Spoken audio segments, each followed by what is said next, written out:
한번 읽어볼까요? 그 사방의 합계는 8만.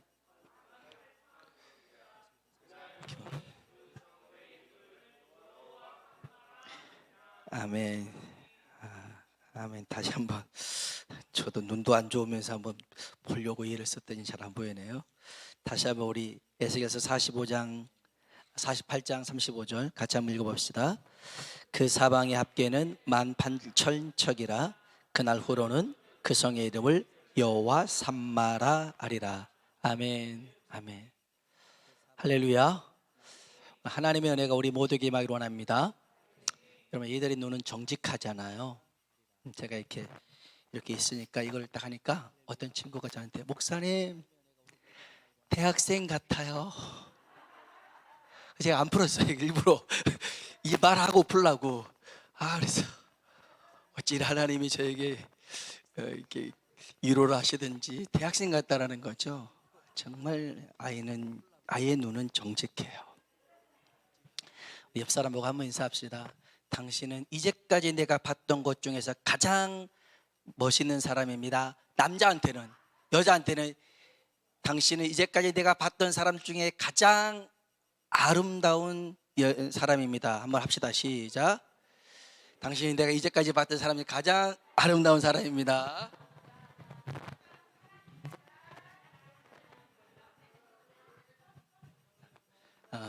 우리는 이렇게도 웃을 수가 있습니다. 감사하죠. 인디언들의 성인식을 하는데요, 이 인디언들은, 우리나라는 몇 살을 성인으로 하나요? 18? 16?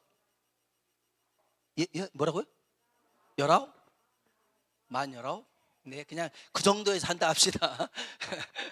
우리가 이제 성인 하면 막 그렇게 이제 뭐 주민등록증 나오고 막 그러잖아요. 근데 인디언들은 13살이 되면 성인식을 갖습니다. 그래서요, 13살쯤 되면 이제 사냥하는 법, 정찰하는 법, 칼을 쓰는 법, 낚시하는 법, 이 생존에 관한 것들을 배우기 시작합니다.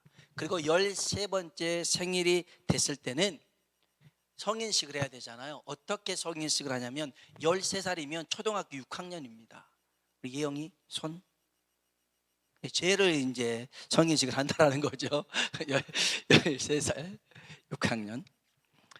근데 어떻게 하냐면 지금까지 한 번도 부족을 떠난 적이 없는 아들이거든요. 한 번도 가족을 떠난 적이 없는 아들입니다. 근데 이 아들 눈을 이렇게 가립니다. 눈을 가리고 집에서 멀리 떨어진 숲속으로 들어갑니다. 마음의 눈을 뜨라고요? 그리고 그 숲속에 혼자 두고 옵니다. 그러면 울창하고 우거진 숲속에서 사방의 맹수들이 이제 이 아이를 노려보겠죠. 그런데 견뎌내야 됩니다. 견뎌내야 진짜 어른으로 인정을 하는 겁니다. 근데 이게 낮에는 그래도 괜찮은데 밤이 되면 오 막 그러잖아요. 사방에서 이게 깜깜하고 빛도 하나도 없고 막 그 짐승 울음소리 들리고 막 그럴 때마다 머리가 쭈삣쭈삣하고 견딜 수가 없는 거예요. 그 잠을 잘 수가 없는 거예요.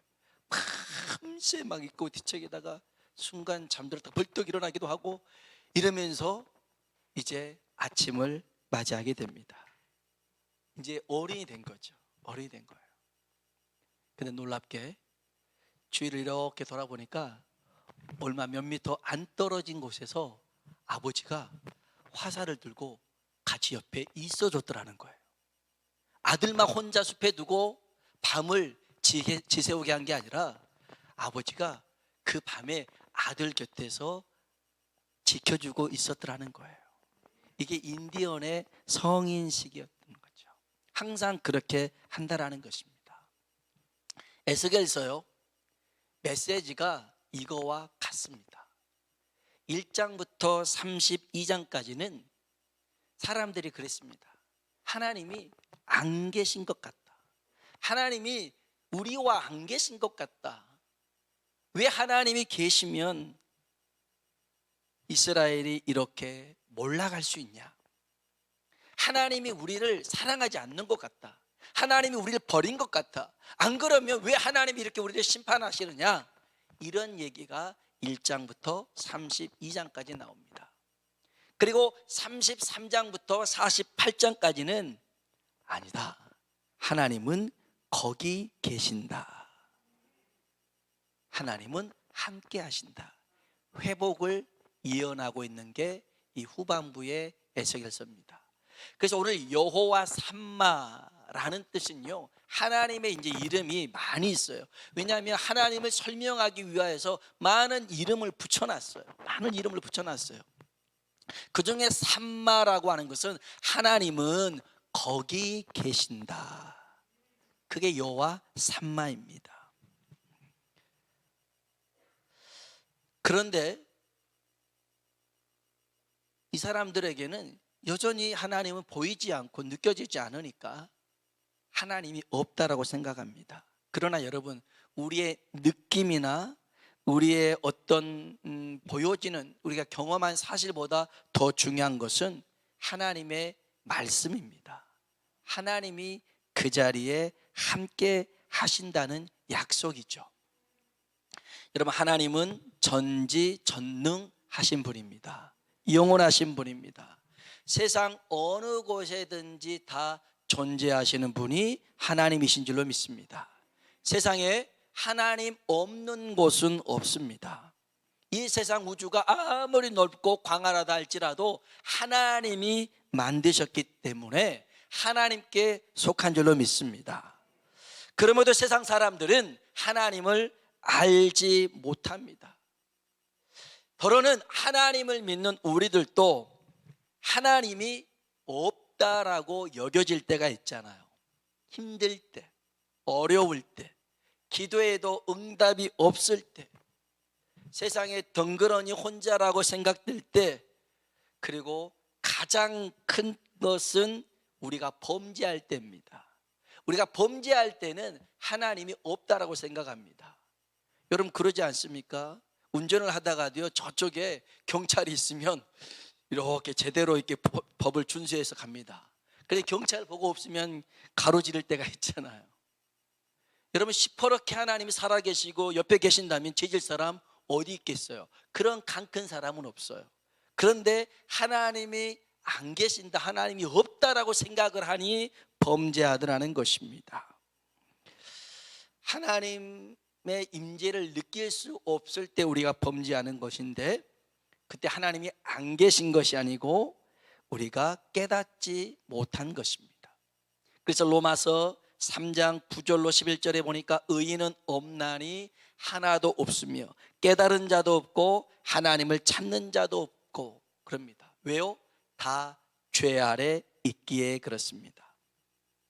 요한복음 1장에 보면 생명의 빛이 사람들에게 비칩니다. 근데 어둠 속에 있다 보니까 빛을 보질 못해요. 오늘 저와 여러분이 하나님의 임재를 느끼기를 원하십니까? 하나님의 얼굴을 보기 원하십니까? 그러면 회개하고 주께로 돌아와야 됩니다. 내가 죄인임을 인정하고 고백해야 됩니다. 내가 죄 가운데 살았던 것, 내 마음대로 내가 원하는 대로 살았던 것들을 주님 앞에 회개해야 됩니다. 하나님께서 그 백성에게 고통을 주실 때가 있습니다. 시련을 주실 때가 있습니다. 왜 그러냐면 돌아오라고, 하나님을 찾으라고, 하나님을 부르짖으라고 고난을 허락하실 때가 있습니다. 몇 년 전에 이제 아내 친구가 암투병을 한 적이 있었습니다. 굉장히 힘든 시간을 보낸 친구였어요. 그래가지고선 이제 하나님 앞에, 사실 성당을 다녔던 친구지만 하나님을 믿지는 않았습니다. 물론 성당도 열심히 다닌 것도 아니었습니다만은, 근데 고통이 너무 심하니까 살려주세요라고 보기보다는 고통을 좀 없게 해주세요라고 그렇게 기도를 했고 기도를 부탁했던 친구였습니다. 그 친구를 이제 매주 뭐 한 번씩 이제 아내가 사모님이 가서 보고 또 기도도 해주고 그랬습니다. 어느 날인가 그 친구 입에서 이렇게 기도를 하더라는 것입니다. 하나님 아버지, 고통 좀 없게 해주세요. 하나님을 찾았어요. 하나님께 부르짖었어요.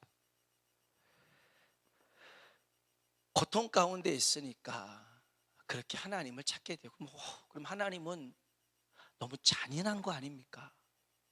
너무 잔인하게 그렇게 끝까지 몰아가서서 우리를 하나님을 찾게 만든다면 그런 하나님은 너무 잔인하신 하나님이 아닐까요?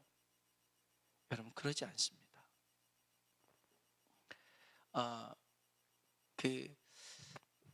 한 형제가 있는데 결혼했고요. 아이가 둘입니다. 근데 이제 이 친구는 아내가 시각장애인이고 그러면서 아이를 둘을 낳았어요. 반대가 심했겠죠. 어떻게 시각장애인하고 결혼해서 아이를 키울 거냐. 주변에서 반대가 많았습니다. 그런데도 결혼했고 아이를 낳았습니다. 근데 첫째 아이를 낳고요. 첫째 아이를 낳고 이 친구가 큰 트럭을 운전하는 친구였는데 30살에 뇌출혈이 왔습니다. 그래가지고 응급실, 중환자실 수술하고, 그 전에 뇌출혈 일어나기 전에는 사지 멀쩡했던 친구입니다. 뇌출혈 나고요, 오른쪽이 다 마비가 돼버렸어요. 그리고 얼마 있다가 엄마가 교통사고로 돌아가셨어요. 그 전에 아버지는 자기랑 똑같이 이렇게 뇌출혈이 있어서 요양원에 입원해 있었어요. 그때는 요양원이 아니고 아무튼 집에서. 그래서 한쪽이 그분도 아버지도 마비되어 있는 상황이었어요. 근데 그 어머니가 그 납품 차량 큰 차 이렇게 오른쪽 커브를 돌다가 지나가고 있는데 못 봤나 봐요. 끌고 가버렸어요. 아버지 그렇죠. 자기 그렇죠. 그 다음에 엄마도 돌아가셨죠. 이 친구가, 여러분이 이런 상황이라면 어떤 마음이겠습니까? 막 그 소식을 듣고 갔더니 그때도 말은 좀 어눌했어요. 말 잘못했어요. 근데 뭐라고 해요. 들어보니까 욕이에요. 10분짜리 하면서 죽여버릴 거라고. 여기서 누구냐면 그 트럭 운전했던 친구였어요. 죽여버린다고 막 그러더라고. 분이 가득했어요. 그리고 장례를 치렀어요. 그리고 얼마쯤 시간이 지났어요. 시간이 지나고 나서 그 친구가 이런 말을 해요. 우리 엄마 너무 고생 많아서, 사실 5남매였거든요. 5남매를 키웠는데 이 엄마가 거의 다 키우다시피 했거든요. 근데 우리 엄마 너무 고생했다고 빨리 쉬라고 하나님이 부른 것 같아요. 그러더라고요. 여러분, 그런 말을 할 수 있겠어요? 근데 그 고난 속에서 고난이 해석이 되니까, 하나님의 은혜로 고난이 해석이 되니까, 이게 은혜라는 것을 깨닫게 되니까 그런 고백도 할 수 있게 되더라는 거죠. 오늘 저와 여러분이 정말 하나님 앞에 우리가 가장 먼저 구할 것은 하나님의 임재하심을 구해야 됩니다. 하나님의 동행을 구해야 됩니다. 하나님은 우리를 만들어 놓고 방치하신 분이 아니라 우리가 겪고 있는 모든 일 속에 하나님은 함께 하시죠.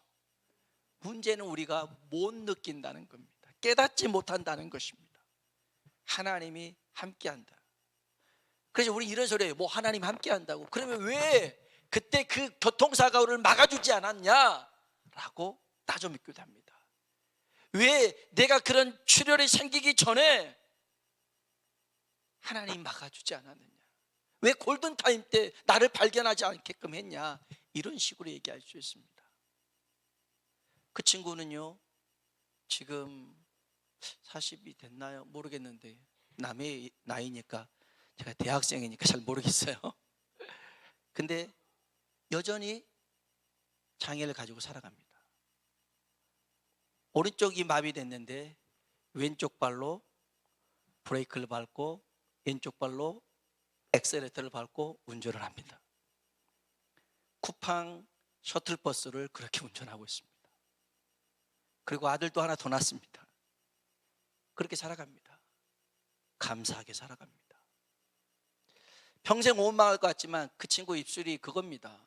내가 계속 건강하게 살았더라면 나는 여전히 돈을 쫓고 세상을 쫓아서 그렇게 살았을 겁니다. 왜냐하면 가난이 지긋지긋했거든요. 아버지가 그렇게 생활력이 없었거든요. 그래서 벗어나려고 예를 썼을 텐데 이제 그렇게 질병이 찾아버렸잖아요. 장애가 찾아버렸잖아요. 감사한데요. 감사한데요. 이게 없었더라면, 이 장애가 없었더라면 자기는 하나님을 등졌을지도 모르겠더라는 것입니다. 여러분, 그래서 시편에 보면 고난이 내게 유익이라는 말씀이 있어요. 여러분, 하나님은 우리에게 고난을 주시고 그 고난의 현장을 떠나신 분이 아니라 그 자리에 함께 하신 분인 줄로 믿습니다. 함께 하셔요. 마치 인디안 그 성인식 할 때 아버지가 함께 했던 것처럼, 비록 여러분 우리가 잘못했다 할지라도요, 이스라엘 백성이 가나안 정탐을 하고 원망불평해서 하루를 1년에서 40년을 광야길 걷잖아요. 누가 잘못했어요? 이 사람들이 잘못했잖아요. 그래서 40년 걸어가라. 근데 하나님이 그 자리에 함께 하십니다. 잘못은 백성이 했어요. 이스라엘 백성이 했어요.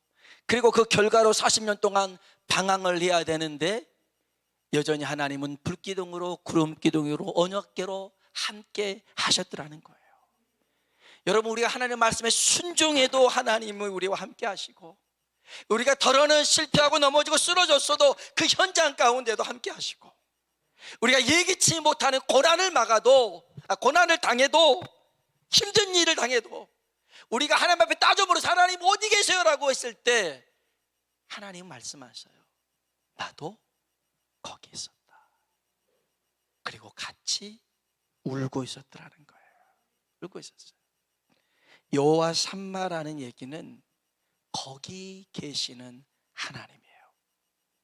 하나님은 우리 삶 가운데 함께 하신 줄로 믿습니다.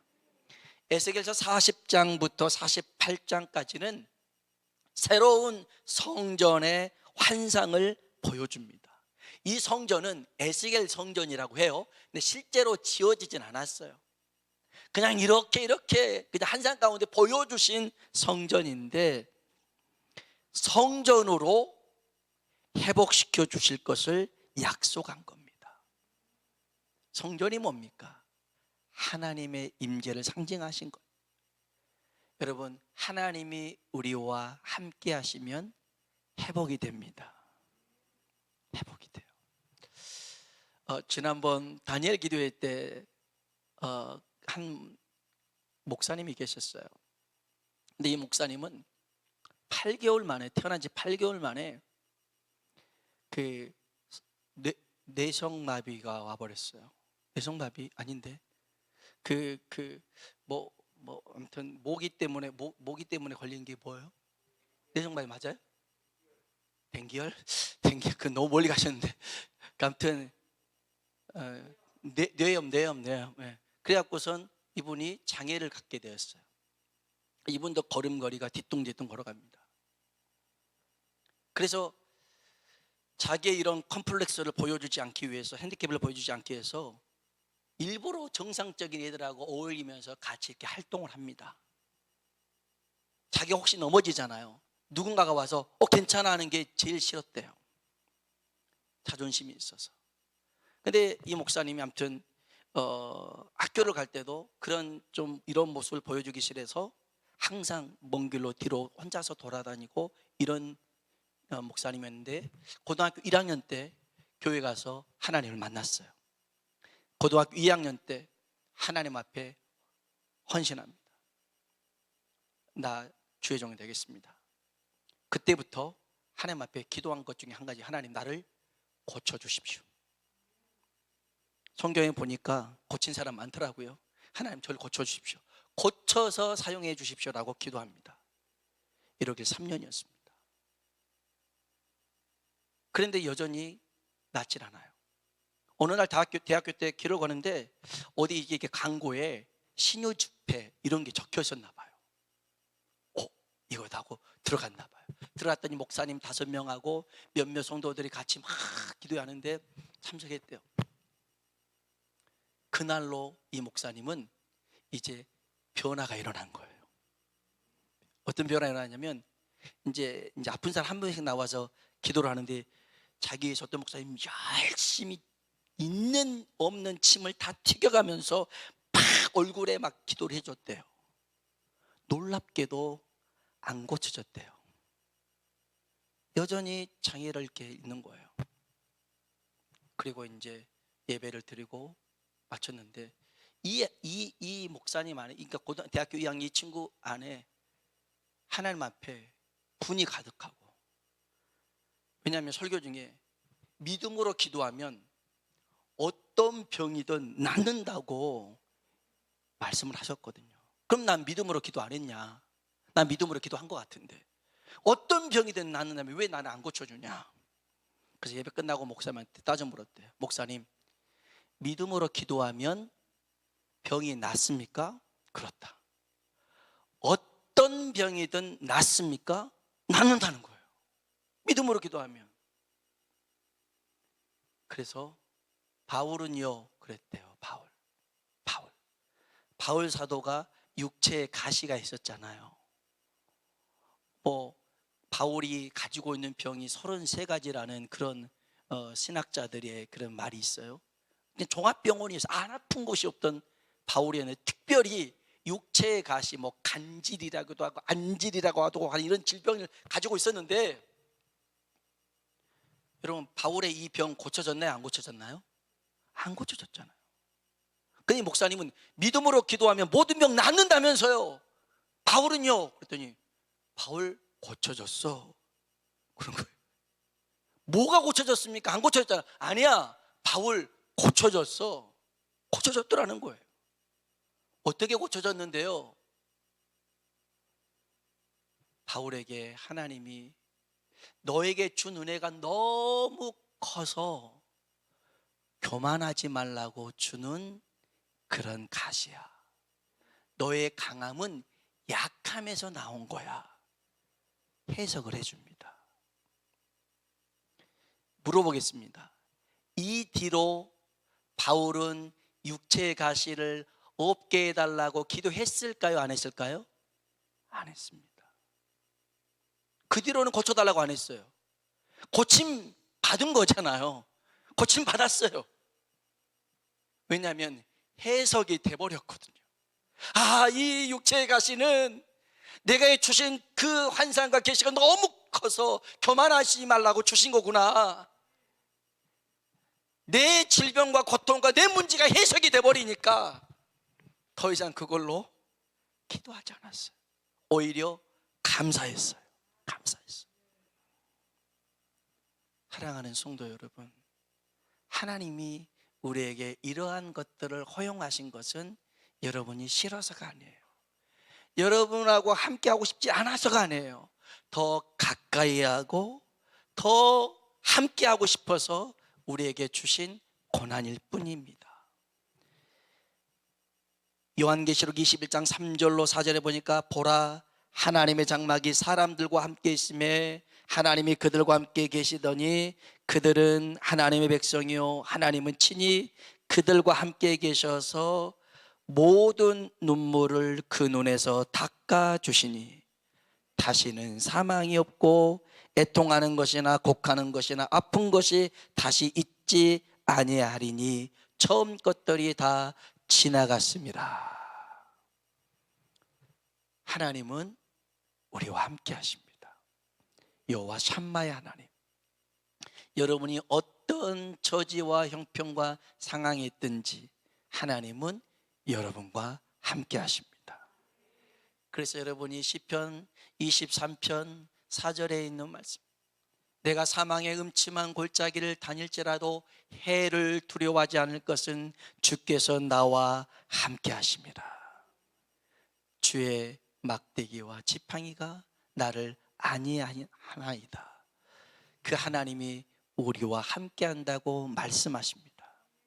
그래서 여러분, 그 하나님 붙들고 내가 세운 계획이 혹 구보 돌아서 안 될 수도 있어요.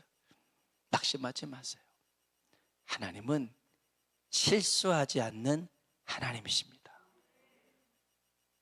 하나님은 실수하지 않아요.